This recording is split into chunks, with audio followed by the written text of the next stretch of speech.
first question is straightforwardly, should iPads be permitted in an open book exam? And I'm going to start with Joe. Okay, Dennis, thanks. Just to start with, we were given some of these questions, so I thought I'd ask the School of Science and Health on their opinions as well, so we could represent the School of Science and Health a little bit more. So I've got a couple of quotes. One of them, this is from a lecturer from the School of Science and Health. The reason for banning iPads in open book exams is simple. An iPad facilitates cheating. So that's one of the first main issues that we're looking at. So this lecturer was saying an iPad is a network device, and students can use it to communicate with others. So it's like, you know, call a friend during the exam. A second quote from a senior lecturer is, I would be happy to let them use iPads in open book exams, and I agree that we are sending mixed messages if we do not allow them to be used. Because as we know, we're encouraging the use during learning activities, and then we're saying no during exams. Next quote is, an open book exam on the iPad? Isn't that an examination on how well students can access the internet and find the answers? Now that was interesting. That was actually from a student in the School of Science and Health saying that. This is from an administration professional. If we're going to give students an open book exam and use an iPad, why don't we save ourselves the time in setting, giving and marking the exam and just give them top marks up front? So what they're sort of saying there is that letting them use the internet and iPads, they're saying every student should end up with 100% in their exams. Another senior lecturer, I cannot see a problem at all because I thought the premise from an open book exam is not just to get the student to regurgitate information, but they must apply what they've learnt to a certain scenario. And I think that's what we're looking at. So, in my opinion, we all know iPads are valuable learning and teaching tools. Students are using them to store textbooks, readings and notes. Moderated, in my opinion, this might be a bit far-fetched, but moderated and supervised theory exams are weighted too heavily, and they're only testing rote knowledge. And if we test students on different days, they'll receive different marks. So it's not a true indication of their knowledge. And in my opinion, if students have access to resources in the real world, they should be used in any assessment whatsoever. Yes. So making assessment non-real or some special reality over here. Yeah. So that's my opinion. So. Okay, Surrender, you've got a different view or a similar view? I think, Joe, thanks for that. Really, I haven't gone to my staff and asked for, you know, what their views are. But based upon what you have said, there obviously you can see the spectrum of, you know, different opinions coming from all the way from the students going up to admin professional staff, I should say, as well as the lecturers again at the different levels. I'm an engineering lecturer, so I come from the engineering side of view. And to me, I'll go back to my days. I think my gray hair shows. We used to have what's called the slide rules. I don't know if how many of you have heard slide rules before? Yes. There we go, right? So when the calculators came in, I'm talking about the basic calculator, there was the same debate which we're having now. Should we allow calculators to be used in an exam?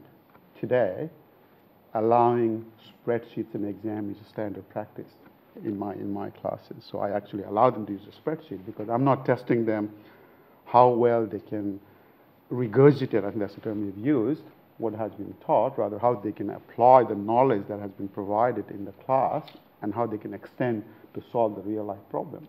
In engineering, no two problems are alike. So they're all different, they're all unique. So I agree with, from that point of view, that iPads should be an avenue that can be used. If they have access to internet, so be it. Okay, because that's what they have in the real world. Having said that, in my view, you know, the use of iPad and how you actually use it to what extent will depend upon the level of assessment you're actually testing. Because when somebody comes to the university in the first year, and that's really a challenge we all face because we're giving iPad to all the first year students, and we ask them to use in the class. I use it in my class. I teach the first year unit. And then when we go and ask them, okay, how much can we use in actual exam? So some of the things we are testing initially is for them to be able to recall what we have taught them. So when they move to the second and third year and fourth year in engineering, then we're actually looking at how they can extend what they have learned actually to solve the real life problems. So level of assessment is really what we're looking at, and the use of iPad at different levels to be really monitored that way. I actually have looked at some of the apps that has been developed. Ohio State University uses ExamSoft, which is a regular app that's actually available. Of course, they use it to go and look at dead bodies, right, in the exam or roam around. Cambridge University, they have started international exam. They use the iPad. The Cedar School in Scotland, they use iPad. In my view, again, the iPad is yet another step for us to move forward and looking beyond what is today. So my view is, yes, I think iPads should be allowed to be used, but to what extent needs to be monitored quite closely based on the assessment level we're looking at. So it's slightly kind of modulated on Joe there, but it's still in the same direction, yeah? Yes, I mean, again, that has a plethora of things, but I think it's... Lynn, do you want to kind of come in here?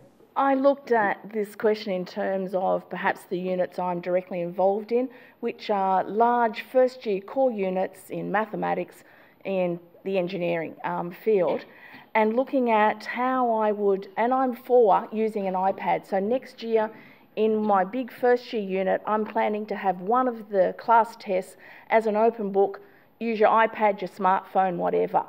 Now, in thinking through that, and Joe said about the comment about an iPad is an open venue for cheating. At the moment, when you are dealing with an exam for 300 students, they cheat anyway. They swap booklets. So if they're going to, so one of the provisos would have to be, as with any exam, I say it's your own work, you're not going to, you can't transmit a question or an answer to another student. Now they swap exam booklets, and one student will do one question and pass it to his friends for 2 or 3 others, and they share the exam. So that happens now. So an iPad, I don't think, is going to change that. Yeah, good teamwork, yeah. The other idea of the iPad, yes, they're going to have open resources, etc., but part of their preparation for the exam is going to say, what do I need to have on my iPad to take into that exam? At the moment, I provide formula sheets, etc., but that's because they're my formula sheets. That's not a learning tool for the student to say, what preparation do I need for this test? And the other thing is, they still have only 50 minutes to complete this mathematics test. So even if they are going to submit it online, they're not going to get a solution back in 50 minutes. They may, there's very few maths programs that they could put the thing in. Yeah, they could use something like Wolfram Alpha or something to get us an answer out of it, but they get marks for working out. And if their working out's not logical and step by step, they're not going to get marks for it. Could they get a whole paper done in that time by cheating? Probably, but as I say, I mean, there's been instances of people coming into my class with, or even a final exam, with a cheat sheet strapped to their leg, and the examiner gave me back the piece of string that they confiscated off this person. So we're fooling ourselves if we think iPads are going to increase cheating because it's widespread. Or maybe it's just the engineering students that we deal with. I don't know. Male 18-year-olds are very resourceful.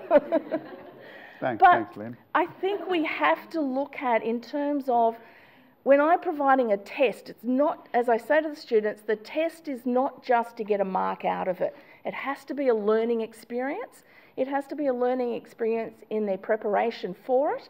It has to be a learning experience in their behaviour in the test. And then what they deal with at the end of it, when they fail this test, how they cope with getting a rejection or something. So I see the iPad as a tool in that learning process of what I'm trying to do with tests, rather than just getting a mark out of it, which is really easy to do for a maths test, is to just tick, tick, tick, tick. Here's your mark, 2 out of 20, hand it back to the student. You didn't do so well in this, go away and try again. I want my test to be more than that, so I'm going to use the iPad as a tool in that respect. Okay. So I wouldn't be able to pass one of Lynn's tests then. No. I actually want to say something about that. I think it actually puts the onus on the lecturers, I should say, the people who create the exam papers as well. So they have to make sure that the exam papers are not run-of-the-mill exam papers. And that's what I keep saying is that it's about writing the questions appropriately. Exactly, yeah.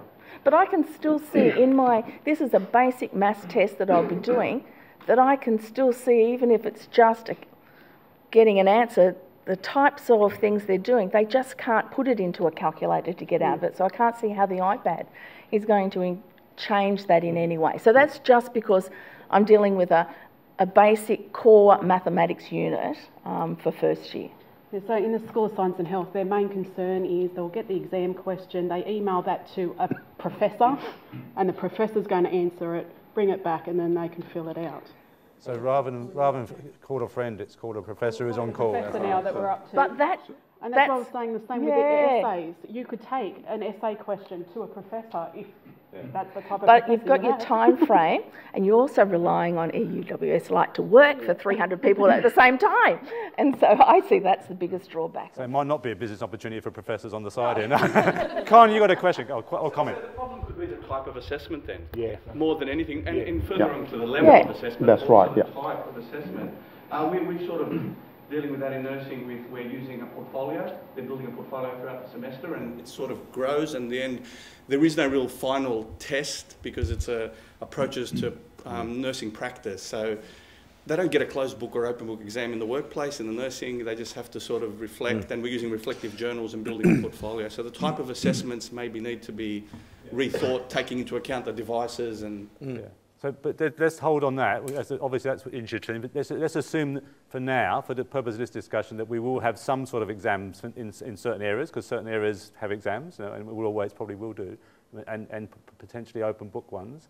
So the question is, within that, has anyone got any questions or points they want to make in terms of bringing iPads in? Was there a question? Rochelle, did you have a question from the back there? It's interesting, but I know in the world of OT that professors from the other side of the world do tell us if they get emails from students. Yeah. You might not get it. They might not get. The student may not have got an answer in 50 minutes, but maybe we don't. We are in a similar situation, but we do find out eventually.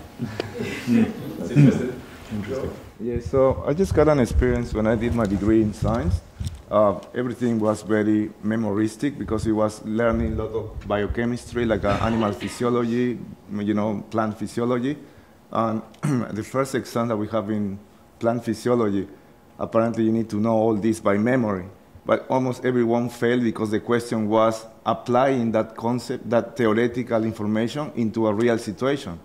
I guess from my point of view, if it's science, if you're going to ask questions that requires memory, there's not a point because the iPad will answer everything. Mm-hmm. But if you design the question in a way that the students need to understand the process, have it in the memory, and then apply that concept, I think it's going to work. I think that's what the point was coming up. It depends upon the design of the assessment. But again, as I said, even the design of assessment, we got to look at multitude of things. Okay, one of them is called retention. Okay, and the students who come to us with the level of preparation. So really, there will be some assessments which will be something like just the recalling. I've used the term. It's, you can use the word regurgitating if you want. Some of those could be plain definitions. And those have to be tested because they have to know that before they can actually start answering others. So, but you can actually modulate it, you can actually do it. And those types of assessments maybe needs to be monitored in such a way that you actually have iPad apps where you don't have access to outside. Would it be the Wi-Fi then? Could be We'll come to the Wi-Fi. That's good. So just me to summarise what you're saying, Soren, is that what I'm hearing is that for a large number of assessments, for authentic assessment, we shouldn't be too concerned if people have an iPad live because they really won't help them too much. But in some cases where we need recall, we do need to test recall, then we will need to have some moderation. Is that what you're saying? Yeah, I mean, the authentic assessments should encourage use of iPad. Not only, it should allow, in my view, it should encourage use of all kinds of, technology that's available to them in the real world. Okay. Has anyone in the audience want to make a point or a question who are really concerned about students bringing iPads from the sorts of things that Joe said that might encourage more cheating, might make it too easy for people to pass? Anyone got any questions or points want to make on that? Anyone want to raise an issue? Yes. Joe, it seems as though you floated this subject with various academics and most of them immediately went to it will permit cheating. Yes. Yes. Whatever that means. I think it's changing organisational culture. Oh yeah. You know, I think so. definitely. And in the School of Science and Health, it's a lot of fun debating with the physicists and the chemists and the biologists. So, and that's where it's coming. It's an ongoing debate, but we'll get there. I just wanted to say, ironically, if students are going to go to the trouble of cheating or preparing to cheat, they're learning anyway. That's true. That's so true. You know? Yeah. That's so true. Does anyone want to take any issues? Is anyone brave enough to say, no, this is not a good idea, we should be worried about that? Say we redesign our tests, right? Not to be memoristic in a way. So we do not test whatever they memorize, right? So in this case, it brings us to an issue of marking, right? Because it won't be just an automatic way of marking. So we have to think of the workload and how it will be marked or graded. Yeah. So it will not be automatic in this instance. There could be an automatic way of doing as well. If you develop like a multiple choice questions and you write the scenario and then you put 4 different choices that the students need to think very deep before they choose the choice. Yes. So it's easy for you to mark. Yes. Well, if the scenarios are very deep in this instance. That's right. But that will take time for you to write that scenario. Yeah.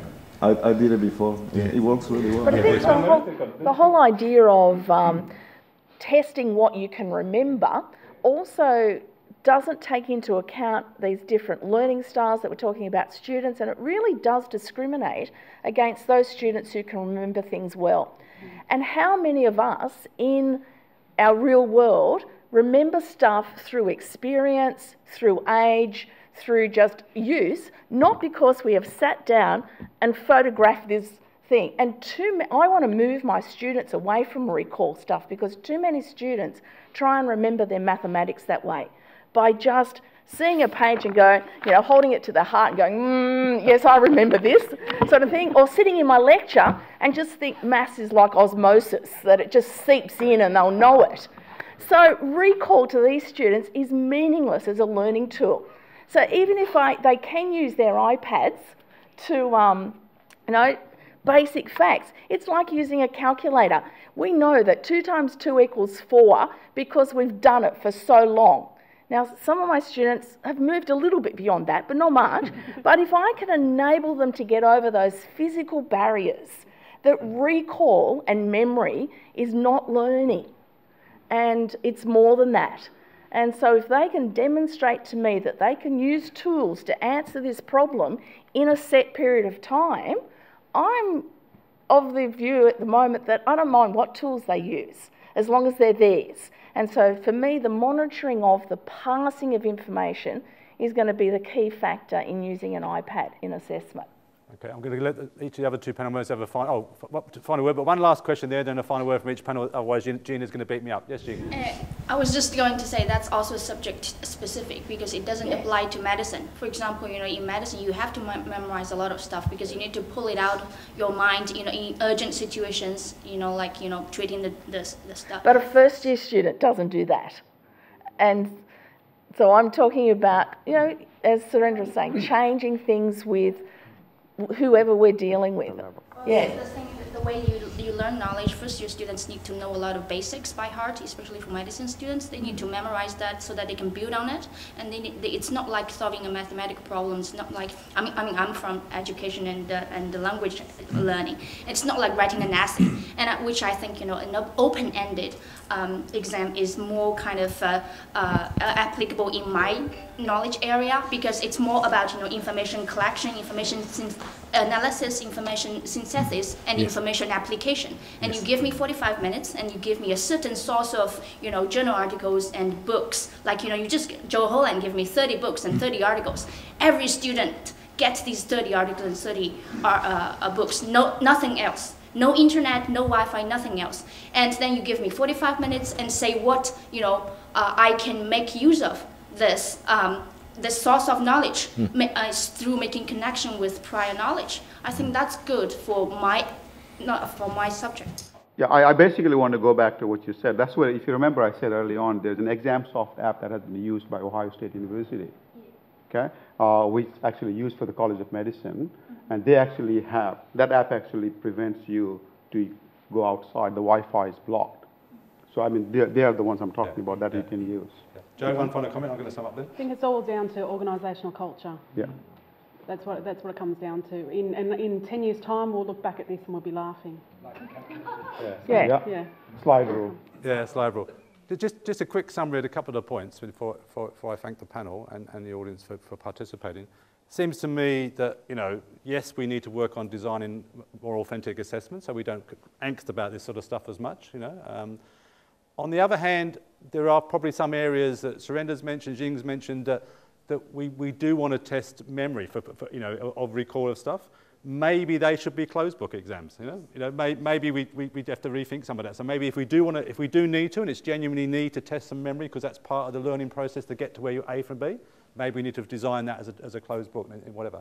The bit I never got to my second question. My second question was about Wi-Fi con, and it seems to me with the Wi-Fi, yes, we can. If we were concerned about in contacting others, we could look at kind of closing off Wi-Fi, whatever else. I suspect in the end, the bigger problem will be, you know, with the Wi-Fi work if they're trying to contact others, like, if 300 people start trying to contact everyone straight away, like, you know, but whatever.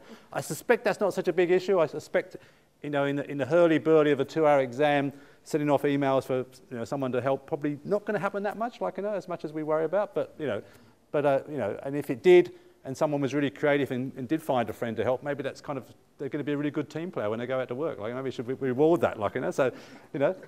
Just a very quick scenario. I actually have a lecturer who had an open book exam with the iPad this semester because he didn't write it into his learning guide that you couldn't use iPads.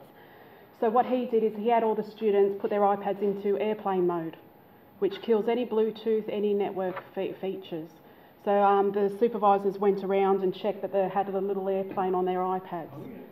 Okay, so that was one way. But guess what he said? Next semester, he'll be writing it into his learning guide, no iPads.